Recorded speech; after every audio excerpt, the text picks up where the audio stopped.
So it's been about a year since I graduated high school, and I didn't go to any kind of art school or colleges that offered art classes. I chose to continue the self-taught route.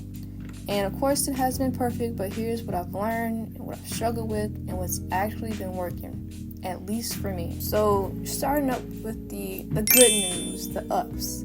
I've made progress. I started learning how to use oil paint, and I've progressed in that, but it hasn't been a full year. I started oil painting later. It's only been a couple months, and I've made progress. I was continuing my studies with anatomy, sketching, drawing faces, just the basic fundamentals. And I've improved with those things, but there's also been things that have distracted me, which had they not been there, I would have progressed so much further. Like, I was trying to build a following on social media, and I spent too much time doing that. I have over 200 plus posts on Instagram with under 100 followers. I lost myself in that. I started creating solely for an algorithm, which I will never do again. And don't you do it either. If making an online presence is something you want to pursue, just make art and post about it. Don't create simply to please a machine. Don't do that. I did that. And also, when I was working after I got out of high school, that got in the way too, because I was never able to tell when I would get off work. There wasn't a set time, and it would eat into things, or I just wouldn't feel like studying after work because it was like physically draining. And yeah, just life, things happen, things get in the way, and it's really up to you how you handle that. And I didn't handle that well, so I'm here to help you handle that much better than what I did. Don't make mistakes. I'm not just like the rest of you. I'm stronger. I'm smarter. I'm better. I am better. In short, I didn't have structure. And I knew you needed that in the beginning, but I thought I was doing it right, but clearly I wasn't. So you need to think about it like school. Like, duh. Not to you, I'm saying it to me. But, in school, in high school, you have 7 different classes, all going into different things. Now, you don't have to do 7 different things for you in a day, because that's not really realistic. It depends on you. So me, I want to learn oil painting, and I also want to learn 2D animation. So I would dedicate 1 week to just oil painting, and the next week 2D animation. So for oil painting, let's say I get up 9 o'clock to 10, workout, like how you go to PE.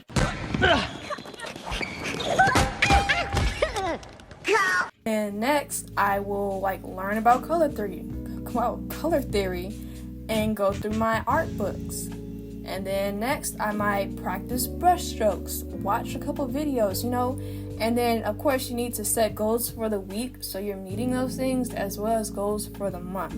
Just how it is in school. I know you get tests and finals. Think of it that way, but don't take the fun out of it, You can, go to have your own field trips, go to an art museum, go to a park and draw some ducks. Make it fun. And of course, on top of all those things, you have a life. You might like watching anime, spending time with your family, which is why you set up a schedule like that and not jam everything so close. And like I said, you don't have to do 7 different things. You have a life. I know you do things outside of art, which brings me to my next point, taking breaks. In school, you have breaks. You get summer breaks, you get fall breaks, spring breaks, and so on.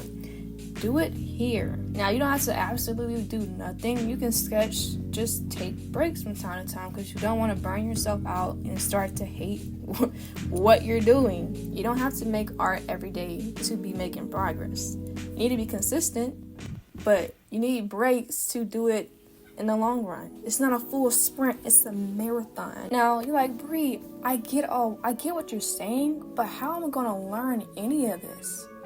And I get if you asked me that a couple decades ago, but saying it now, you need a slap to the face. Because we have everything at our hands. We have the internet. You can use YouTube tutorials, Proko. There's so many YouTubers out there that help with everything in art. Everything. I watch them all the time. You can use Skillshare. There's courses, literal courses, or you can use ChatGPT and make it type up some kind of curriculum for you that leads to success. Like, type that in and boom, you have everything. You just need to put in the work and make a schedule and execute those works. And there's also books. I like art books. I got over 20 in my Amazon Save for Later. And I have some in my room. Now, this next one will be a bit emotional, but it's important. Don't compare yourself to any artist, especially the ones you see online. You don't know what's going on, especially these 13-year-old prodigies you see on TikTok. Stop comparing yourself. We all have our own past. Someone's chapter 20 might be your chapter 2. You might be a pro at something that you just started, you get it. Somebody else might be struggling, but that same person that's struggling might be a pro at something that you're trying to get better at. And, you know, like, just don't compare. We all have different paces and everything. Stay in your lane, focus on what you need to do, and do it.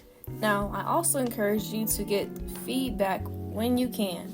I have my family, and they cut to the heart sometimes, and friends. But if you don't have that, you can go online, Reddit or whatever, and be careful, because some people are like just straight up haters and will just say a bunch of crap and they never picked up a pencil a day in their lives. So if you do have that, that's great. And if you don't, try reaching out, but at the same time, be careful. And you can also like look in your community as well. Like, if you got any art classes near you, which I kind of do, but it's like 40 minutes away. I'm not doing that.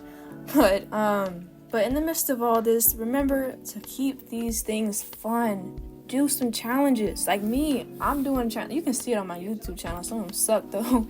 Like, I'm creating characters based off crumbled cookies, and I need to get back on that. I'm sorry. I need to get back on doing that.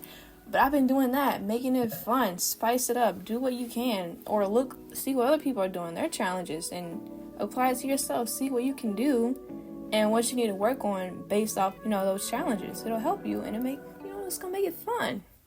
Yeah.